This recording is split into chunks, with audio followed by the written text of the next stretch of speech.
you think the flash mob thing has been exaggerated by the media, or how the police department views the new flash mob phenomenon since? The flash mob, you know, and I apologize, I can give you a little history here too. Contrary to what you're seeing on TV with the flash mobs on South Street and all that, you know when the real first flash mob happened in this city, believe it or not? It happened during the World Series celebration, because I know my chain of command was a part of that. And you know how the flash mob took place then? Kids, well, I'll give you the whole background really, really quickly. You know, we're out there, everybody's celebrating. You know, God knows, Phillies haven't won a championship, a World Series in 28 years. Everybody was a little off the hook, but you know, it's to be expected. So about 2 o'clock in the morning, just when we thought we were all going home because we're tired, we're hungry, we've been fighting these people for like 5 hours, here comes students from Temple, Drexel, and I forget the other college. They all did the flash mob thing. They got on their cell phones and started texting, "Ooh, that looks like fun. Let's all go downtown." That was the first flash mob. They don't say that because unfortunately they were college kids. They were so-called quote good kids end quote. They weren't like kids from the neighborhood. As far as it being over-exaggerated, most of the kids, it's a social phenomenon that we didn't have when we were growing up because we didn't have cell phones. We didn't have cordless phones. We didn't have touch-tone phones. So, you know, it's a different social phenomenon. People are ingenious. They're going to find a way to get together. Now, the flash mob in its concept is not illegal or improper or immoral. It's just that when you have, and just the term mob itself brings a negative connotation.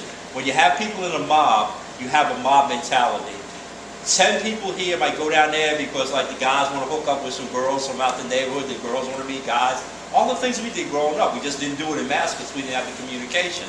But you get a circumstance like that, when you get a lot of kids together, it only takes 1 or 2 to act like fools out there, and then everybody follows them. That's the mob mentality. And that's what happened with the flash mob. Is it wrong for kids to get together and enjoy themselves? No.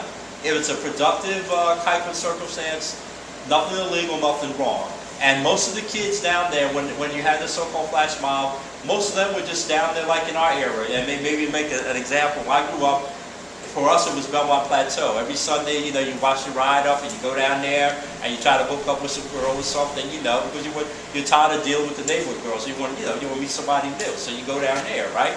That was our flash mob, but it wasn't flash because we didn't have the communications to say, hey, look, man, I'm going to be here, or call my homie from North Philly, come on down and do this.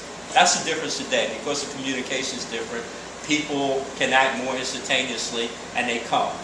In and of itself, it's not the worst thing in the world. The problem is when you have a lot of young people, have no direction, no real leadership, all it takes is one bad thing to happen and it's out of control. And that's what happened. A couple nights during the flash mob. Now, most of the people, I mean, if you talk about thousands and thousands of kids down there, how many did we lock up? About 50? Percentage-wise, that's not really bad. Is what happened on New York Friday considered a flash mob? No. The last Friday... 1,000 kids have brought money. No. Well, that board at Hunting Park was a result of a rap-off. That's something I'm going to expose my generation because I'm not into this rap thing at all. Sorry, guys, that's me. That's real. But that was a rap-off.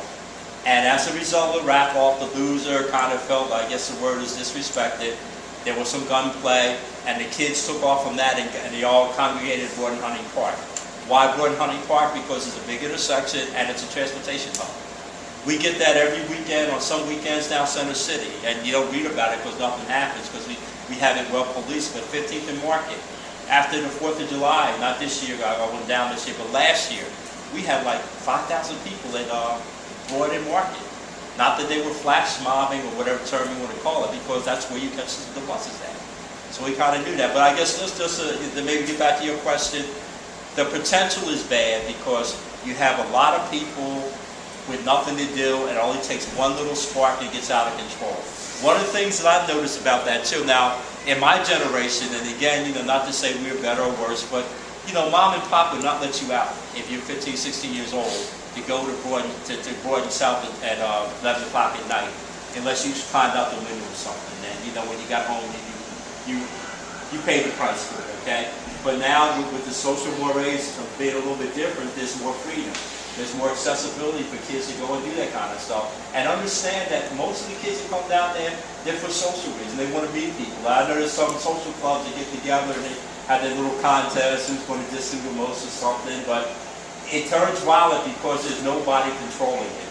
And in this day and age where people are more prone to violence anyway, all it takes is one spark. It takes one spark and everything's out of control. But just keep in context that the numbers of people who participate, it's turning out to be a bad thing, but the numbers that we have to arrest aren't that great. If you're talking about 50 arrests or whatever the number was, and there's like 3,000 people, no one should ever get arrested. One arrest is one too many. But the reality is we have it under control. And did the media play it up? Well, yeah, the media gave it flash mob. We didn't think of that. The media thought of that because it was catchy. It was something. It'll sell 5 more daily news tomorrow morning because now they have a title for it. Has it fizzled out? I think because we've taken some measures to make certain it doesn't get out of hand, I think it discourages a lot of the bad people and maybe some people don't feel like it's worth it.